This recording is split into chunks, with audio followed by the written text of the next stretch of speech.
Hello friends, myself Arun Goswami, Assistant Professor, Poddar Management, Training Institute, Jaipur. देखिए दोस्तों, पिछले video में हमने आत्म प्रत्यय के अर्थ के बारे में जाना था, व उसके विभिन्न प्रकारों के बारे में जाना था। आज का अपना विषय है चिंतन के प्रकार, टाइप्स ऑफ थिंकिंग। देखिए दोस्तों, मु- चिंतन मुख्य रूप से चार प्रकार का होता है।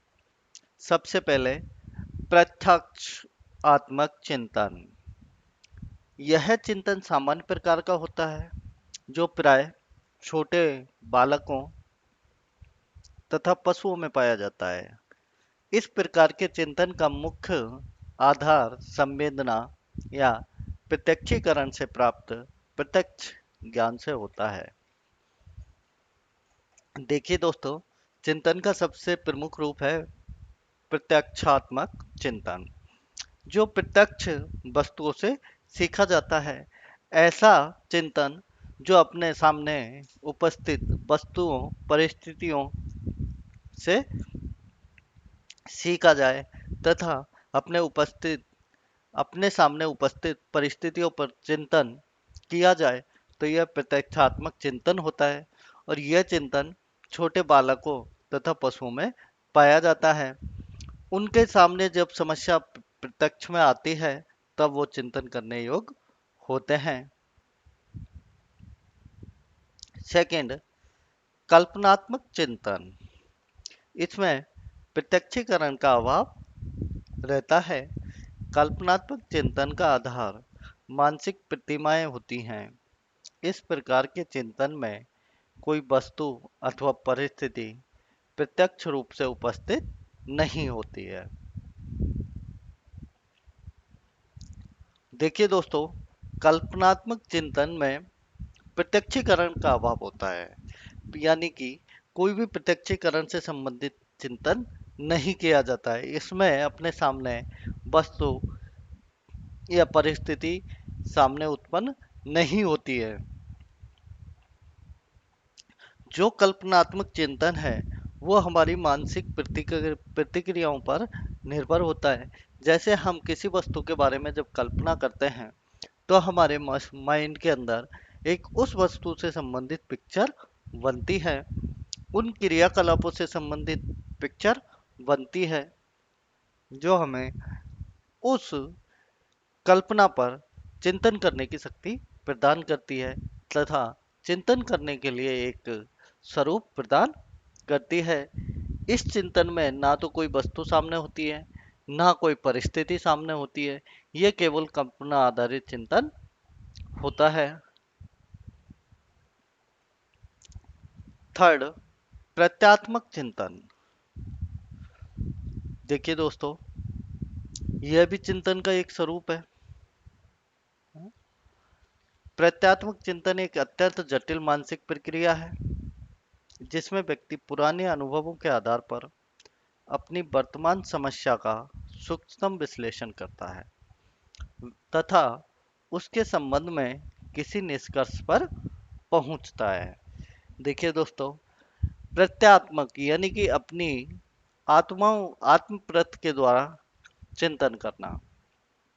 यह पूर्ण रूप से प्रत्यात्मक चिंतन एक जटिल मानसिक प्रक्रिया है जो अपने मस्तिष्क में निरंतर चलती रहती है, जिसमें व्यक्ति अपने पुराने अनुभवों के आधार पर, जो हमने पुराने समय में जो अनुभव किए हैं, उन आधार पर हमारी जो समस्या सामने प्रत्यक्ष है, उस समस्या का हम सूक्ष्मतम रूप से विश्लेषण करते हैं कि इस समस्या का समाधान क्या होगा।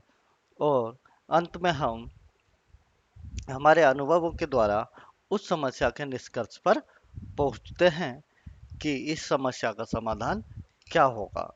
देखिए दोस्तों, प्रत्यात्मक चिंतन मुख्य रूप से अपने जो पुराने अनुभव होते हैं, उन अनुभवों की आधारशिला होता है। उन अनुभवों के द्वारा ही हम वर्तमान परिस्थितियों का सामना करते हैं तथा वर्तमान परिस्थितियों व समस्या का विश्लेषण करके हम किसी निश्चित निष्कर्ष या निर्णय पर पहुंच पाते हैं। नेक्स्ट, विचारात्मक चिंतन। वास्तव में कई तरह के विचार उत्पन्न होते हैं और ऐसे विचारों की एक कड़ी द्वारा चिंतन की प्रक्रिया होती रहती है। अक्सर ये विचार प्रतीक के रूप में होते हैं। जब कोई छात्र किसी गणित की समस्या का समाधान करता है तो वो इसके सूत्र, समाधान के तरीके व अन्य विभिन्न पहलुओं पर विचार करता है। ये सभी कुछ प्रतीक तथा भाषा के रूप में उसके मन में आते हैं। स्पष्ट है कि चिंतन विचारात्मक प्रक्रिया है जो प्रतीकों के सारे संपन्न होती है। देखिए दोस्तों, जब हमारे सामने समस्या उत्पन्न होती है तो हम उस समस्या को लेकर विचार करते हैं और विचार उस समस्या से संबंधित हमारे मस्तिष्क में आते रहते हैं। एक कड़ी के बाद दूसरी कड़ी, तीसरी कड़ी, ऐसे विचार कड़ियों के रूप में आते रहते हैं। समस्या को हल करने का एक ही विचार नहीं, काफी विचार हमारे मस्तिष्क में आते हैं और उन विचारों में से हम सर्वश्रेष्ठ विचार का चयन करते हैं और चयन करके फिर उस पर चिंतन प्रक्रिया प्रारंभ होती है और फिर हमारा मस्तिष्क उस समस्या के निर्णय पर चिंतन करता है। और विचारात्मक जो चिंतन है ये प्रतीकों के सहारे संपन्न होता है। इसमें कुछ भाषा होती है, जैसे जब गणित का विद्यार्थी विचार करता है गणित के सवालों पर तो उसके लिए वो प्रतीक तथा भाषाओं का भी रूपों में चिंतन करता है। तो देखिए दोस्तों, ये 4 प्रकार की चिंतन होते हैं। नेक्स्ट, चिंतन की सामग्री। देखिए दोस्तों, जब चिंतन होता है तो उसकी सामग्री क्या क्या होते हैं। पदार्थ। सबसे पहले जब हम चिंतन जिस वस्तु पर चिंतन कर रहे हैं वो हमारे आसपास या हमारे सामने होनी चाहिए, या जो भी हमने चिंतन के प्रकार पढ़े हैं उनसे संबंधित होनी चाहिए, तो पदार्थ का होना आवश्यक है। सेकंड, प्रतिमान। जब हम चिंतन करते हैं तो उस वस्तु से संबंधित प्रतिमान का होना भी आवश्यक है, तभी हम हमारे चिंतन प्रक्रिया सफल हो पाएगी। प्रत्यय। जब हमारे सामने कोई समस्या उत्पन्न होती है तो उससे संबंधित प्रत्यय हमारे मस्तिष्क में बनता है, तब उस पर चिंतन प्रक्रिया शुरू होती है। नेक्स्ट, संकेत। देखिए दोस्तों, जैसा कि हमने विचारात्मक चिंतन में पढ़ा है कि विचारात्मक चिंतन संकेत तथा प्रतीकों के माध्यम से ही संपन्न होता है, तो इसलिए चिंतन प्रक्रिया में संकेत और प्रतीकों का भी महत्व है। तो ये 5 चिंतन की सामग्री है, इनका होना अति आवश्यक है। इसके बाद ही हमारी चिंतन प्रक्रिया संभव हो पाएगी। बालकों में चिंतन योग्यता के विकास के उपाय। देखिए दोस्तों, बालकों में चिंतन की योग्यता का विकास किस प्रकार किया जाए, इसके लिए कुछ महत्वपूर्ण बिंदु हैं। जैसे चिंतन योग्यता के विकास में तर्क, वाद विवाद की भी महत्वपूर्ण भूमिका होती है, अतः इस हेतु भी अभ्यास कराया जाना चाहिए। देखिए दोस्तों, जब हम बालक को तर्क, वाद विवाद आदि का अभ्यास कराएंगे तो उसकी चिंतन शक्ति या चिंतन की योग्यता बढ़ने लगेगी और धीरे धीरे जब हम इस क्रम को निरंतर रखेंगे तो बालकों की चिंतन योग्यता का विकास हो पाएगा।